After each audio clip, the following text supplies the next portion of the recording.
AllBall TV. They scared, but I'm not. They don't like comentario. Y suscribe. The perfect video that summarizes Haliburton and his shenanigans and who he is. I seen this earlier. Lord have mercy. These dudes just. This is cringy.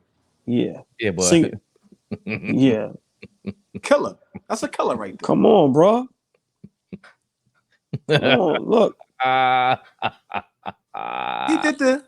I don't like how his shoulders is moving. I ain't like that. You know, he got to be listening to Drake. That's if he not, I bet all y'all $2 right now. He listening to Drake. I was gonna tell you, he looks like one of these. I'm Dominican. He's like one of these little flimsy Dominicano. I ain't gonna say it online, but you look crazy out here. I lost a lot of respect for him. But because I always knew he was soft. I always knew that was his problem. He was, too light in the ass. But this is the member. The Knicks are taking this personal.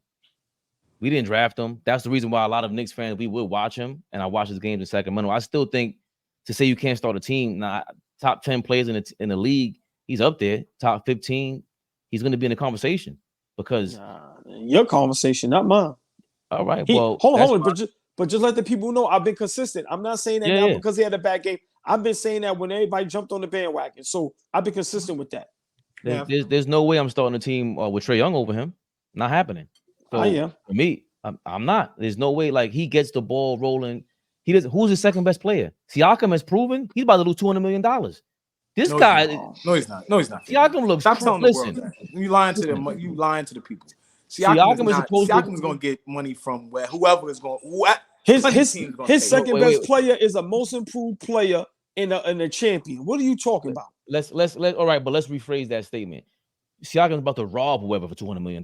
There's a big difference. I disagree with that. I disagree. They should have got swept.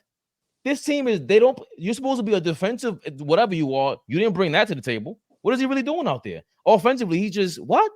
His personnel, but the personnel though, Faye, like we go back to the middle of the season, maybe a quarter of a way through the season, when the Indiana Pacers were the highest scoring team in the league, right? They were points per game. They were the highest scoring team. I know that you remember vividly that press conference where Rick Carlisle is up there saying, like, I mean, that's cool, but how long? What was the analogy? How long are you gonna be okay with having the prettiest girl when she's not smart? Right. So like, you could score the ball, but you can't defend. So it's like he don't have the personnel to, be a great defensive team yet. Yeah, that's on Carlisle. But Carlisle lost a lot of points for me, Fleet. There's no way you're supposed to. What we complained about defensively for the Knicks in general early on or a couple years back was Tibbs didn't have his guys, right? And he would sit down everybody, and he was adamant about you're gonna sit down if I don't like you as a player. I don't see Carlisle doing that. How do you have guys there who play defense and you're not playing them? He's making big time mistakes. He's doing us a favor. Himself. Yeah, he's doing us a favor because McConnell is a thorn in our side, man. And if that guy, listen, if I'm him, I'm starting McConnell. I'm sorry. McConnell's a punk. No. He can't guard. He's a punk. He is free, but I'm just saying, to me, he's aggressive and he's just a little tougher. I don't think he's tough, but I'm saying as far as compared to the guards that they have attempting to guard Brunson, he still, to me, is the better option than the other guys. I fully understand exactly what you're saying, OG. But I guess it's me. It's not you, and it's not Fabian, and it's not the people. I gave this Indiana team too much damn credit, and I'm pissed off at myself for doing that. You know what I'm saying? Like, I'm pissed off at myself for doing that. So now we talking about TJ. I'm like, get him the hell out of here. Right. So, but that was my point to be like, I don't think he has the right team around him, Haliburton, because he can't. That guy's soft. He cannot. Like, that's why I say Sacramento made the wrong trade, because he's a dribble handoff guy. You have Sabonis there. He's going to play off of Sabonis well. He don't have that protection in Indiana. He don't have that kind of 1-2 punch over there. De'Aaron Fox does. De'Aaron Fox is great. He's a better scorer. I like him better. He has more. I think he's tougher. But in terms of a team dynamic, But now we will really see what Hallie is going up against SGA 4 times a year, going up against Doncic and Luka. I mean, Doncic and Kyrie 4 times a year, going up against, like, we call it what you want. The Western Conference is slightly stronger. So if Hallie is in Sacramento, we'd actually get to see what he looks like against the cream of the crop. But and that leads me to my point with Brunson. We can start with Brunson, best point guard in the game. The difference between him, the biggest difference between Brunson and him, and usually the great players, the MVP, is that I don't care what team I'm on. No, I am the system, like James Harden said. Brunson is the system. And I don't think he's a great passer, but when he realizes that he got to get everybody involved early, he adjusts. He has adjusted. He's gotten better. They've taken this personally. The Haliburton thing, he's created a gap. I was saying he was injured. Well, so was Brunson. Haliburton was injured. Okay, so was Brunson. He's on 1 foot for game 4. He hobbled out of game 2. That second half of game 2, Haliburton ain't doing that. He's running from coverage. At least Brunson will take a charge. He's just effective on both sides of the floor. He's a floor general still. No, he can't pass like Haliburton, but I think his 40 is a lot more dangerous than Haliburton's 40 because you're just standing around a half court. I think Brunson at this point, the way he was giving the ball up yesterday, and also his kind of motivation, again, it's that war, like, I'm getting behind this guy. He got that victory over us as fans, and I'm pretty sure as teammates. The guy who you just seen Ice Grill, Haliburton in the video right now is funny, but the way he spoke to Embiid at game 5 in Philadelphia was like, bro, what is all that? Haliburton's not doing that. He's crying still. I'm not getting behind that. He's a front runner, and just the leadership quality. Who's a better leader at point guard in the NBA than Jalen Brunson? Steph Curry don't lead like this. I don't think this is a vocal leader, not just lead by example. He's a vocal leader. Name him. We talked about this. Who's better leader at point guard? Right now? I got one. Ooh. Leadership, and I mean, and it's not an indictment on Jalen Brunson saying he's a poor leader, but I think Jrue Holiday is excellent at leading from the point guard position. If we just talking about straight leadership, yeah, give me Jrue. How do you factor in? Because I don't want to disrespect Jrue Holiday and people overlook Jrue Holiday because his whole legend, his whole legacy is underrated. But do you factor in motivation with leadership? Because as a fan, I'm motivated behind Brunson. Do you think players, teammates are as motivated behind Holiday as they are Brunson? I think only reason I brought up Holiday for the leadership skills, for the no nonsense, put your head down, and not literally, but no nonsense, put your head down and get to it, right? I just think I enjoy leaders that don't have to bark too much, right? Like Holiday is one of those. Brunson is one of those. I don't see Brunson doing a lot of barking. It's a lot of, like you said, lead by example. How I approach the game, I want you guys to approach the game. I look at a guy like Steph Curry. I look at a guy like Mike Conley, right? Like I look at these type of guys as great leaders from the point guard position. Because you could just flat out score the ball, to me, that doesn't mean, okay, you got to be the leader now because you are the best scorer. That just so happens to be Jalen Brunson for us.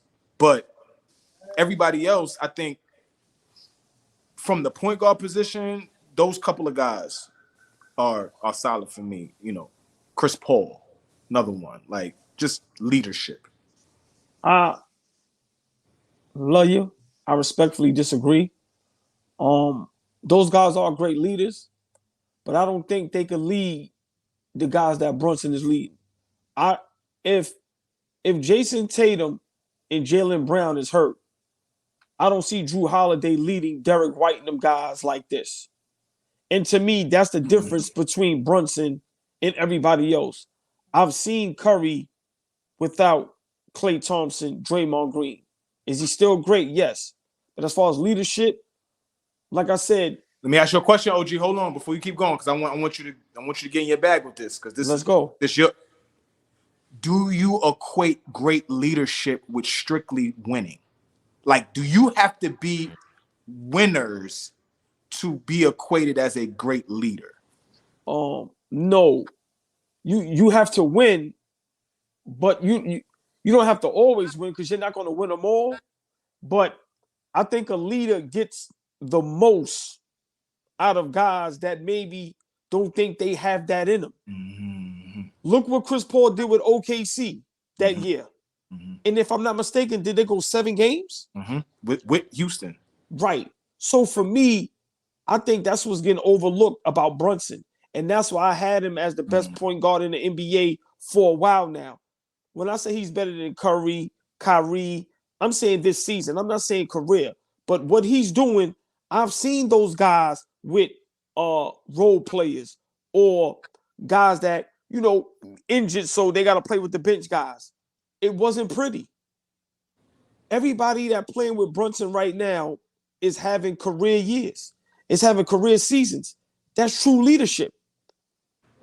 The effort, the energy that they all give each other. Listen, man, the world is showing up for Jalen Brunson, bro. And Josh Hart, DiVincenzo Hartstein, the whole organization understands that. And you know what they doing? They're allowing him to lead and they following his lead. Once again, no disrespect to Drew Holiday. Your leadership role ain't tough right now. Look at your squad. Let me see you do that with Derek White, Al Horford, with the role player guys. Let me see you hold it down for a whole season, become a 2 seed, and be competitive. And at the same time, you give it 30 or 40 balls. I'm being honest, Flea. I don't even see Steph Curry doing that. That doesn't make them not great leaders. But to me, that's what gives Brunson the edge for me. I ain't seen this before, Flea. And I've seen a lot of basketball. Yeah. This man, what he's doing. You answered my question. Go ahead. I'm sorry. You answered my question, though. And I'll just be real brief, 30 more seconds. What he's doing, he's leading us. Bruh, when the Knicks play, real quick, my guy from New Orleans was on live.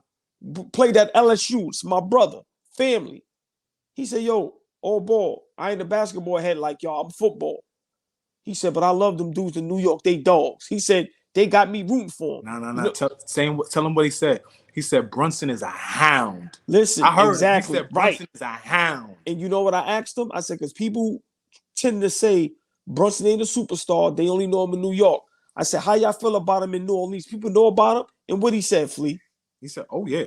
We know, oh, yeah. Oh, yeah. He said, oh, yeah. The Brunson effect is real in what he's doing as a leader. And I'm going to leave it at this, Fabian. He's leading without antics.